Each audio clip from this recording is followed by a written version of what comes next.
what they're doing, but it can tell an interesting story about what's potentially going on in these camps if they have some forethought into like thinking about these things in terms of strategy. I don't know how in depth they get, but I think that potentially Cory Booker just is trying to reach that donor number from the DNC, because the DNC says, I believe, that you need 130,000 individual donors to your campaign to be able to qualify or something like that for different debates. So he is pushing directly to a site to get money where there's no real information about him or any pictures of him.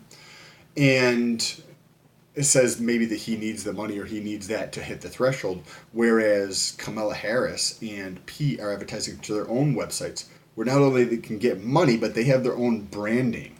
So think about that in terms of like, I can send them to somebody else's site, right, where that's the Blue Act, where Cory Booker's sending them, and I don't get to control any of that funnel or what they get to see about me, other than just a very rudimentary level, or send them to my own site where I get to control the environment. I get to, put up all sorts of propaganda about myself and put pictures up and tell a better story than I could over at this other platform. So it tells either maybe potentially a factor that is unknown, right? Like we don't fucking know these people, but it also could be it could just be a step in terms of like a quick thought without actually putting any strategy into actually thinking about how you're going to be doing your advertising strategy.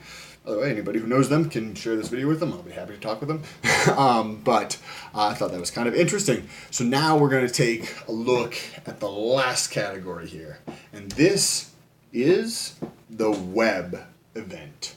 Now, this is their individual website, campaign websites. We're going to take a look at this and see how these websites are ranked on a global basis in terms of popularity.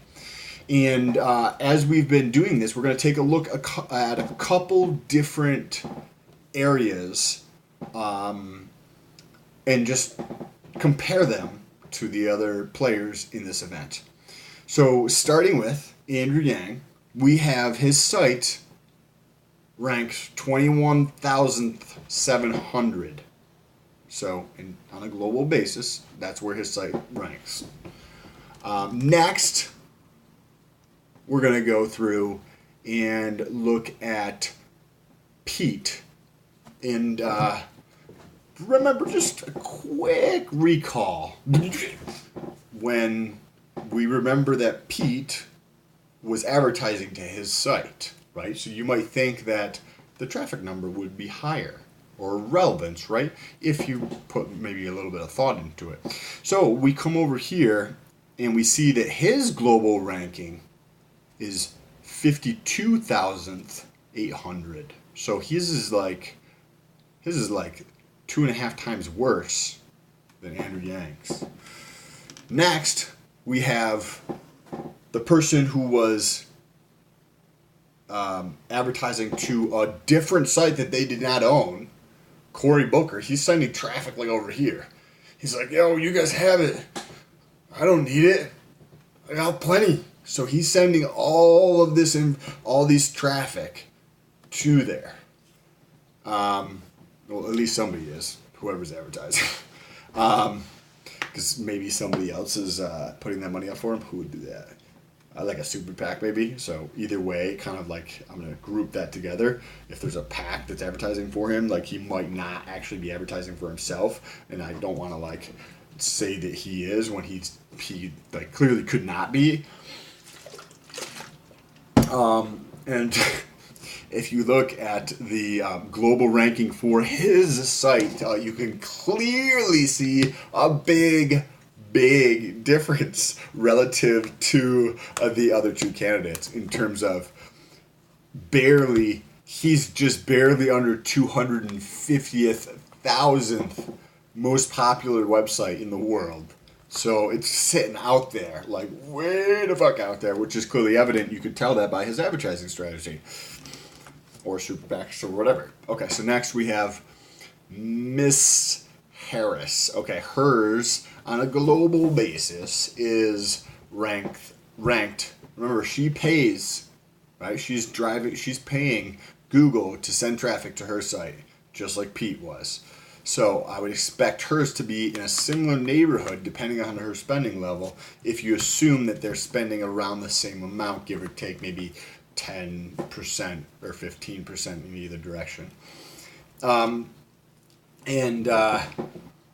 hers is ranked 75,100. So she's not as popular. Maybe she's just not spending as much money. Maybe she's just not as relevant, interesting person to talk to, right?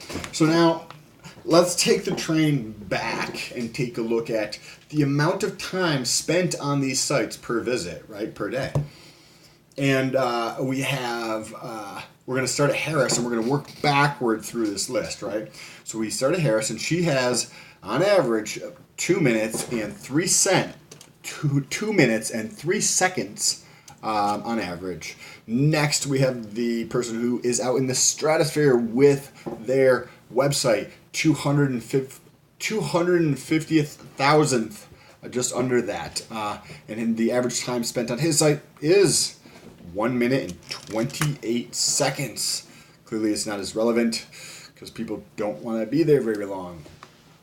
Next, we have Mr. Pete, and his was at 2 minutes and 3 seconds, which is almost identical to Harris's.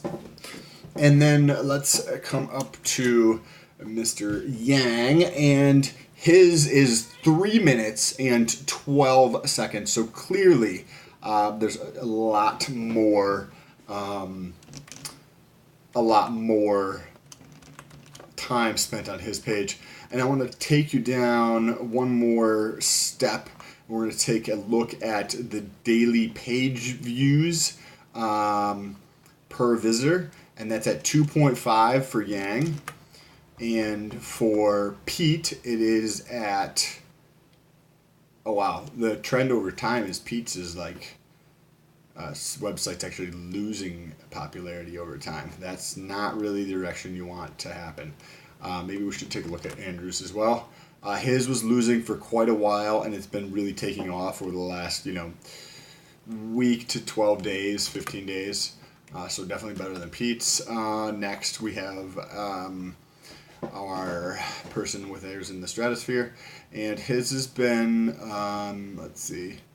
his has been losing popularity. It's lost about 50,000 spots in the last 90 days, and there's been 1.5 page views on his site. Oh, and I forgot to mention, back on Pete's site, they on average people view 1.5 page views. So right, we got Andrew at 2.5, Pete at 1.9, and then Corey at 1.5.